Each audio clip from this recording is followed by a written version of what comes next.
What makes Shanghai so special to you that it has become your home? Because I know Belgium is your home. Now yes, you call Shanghai is your home as well. Yeah, so I arrived to Shanghai, I was not 30 yet. I traveled a lot, not a lot, but in a few places in Europe and in the US, and America in general, Latin America as well. And I arrived to Shanghai, and for me it was like the future. The future? So yeah, as a kid there was this trilogy movie called Back to the Future. People might know when Marty is walking on the streets or in the square, and then there's this big shark coming out of the TV screen like a hologram to pretend to bite him. And I remember I was in the car that picked me up from the airport to go to see my boss the very first day.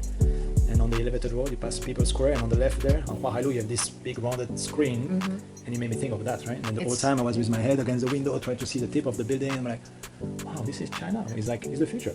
Yeah? So the very first impression was like very impressive. And then there is an energy in Shanghai. It's like it never stops, right? So it's back to 50 years ago. You were thinking Shanghai and China. Maybe just Shanghai is kind of the future thing. No, I didn't think it was. Back in Europe, we would think maybe Japan is the future. Maybe Japan has all the robots, and because all the electronic was coming from Japan back in the days. So I arrived here and I was very shocked. I was like, wow, this is the future. It's great. And then when I arrived, a lot of buildings were still under construction. Like the Shanghai Tower. Yeah. The other one. The Oriental Pearl Tower. Kapinchi. What's the name of Kapinchi in English?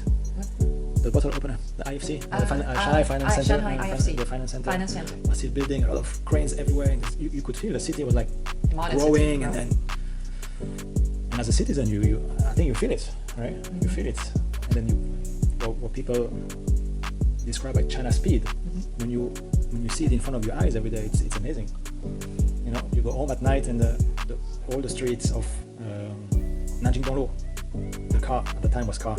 The car part, the driving part, they peel the street in one night. Yeah.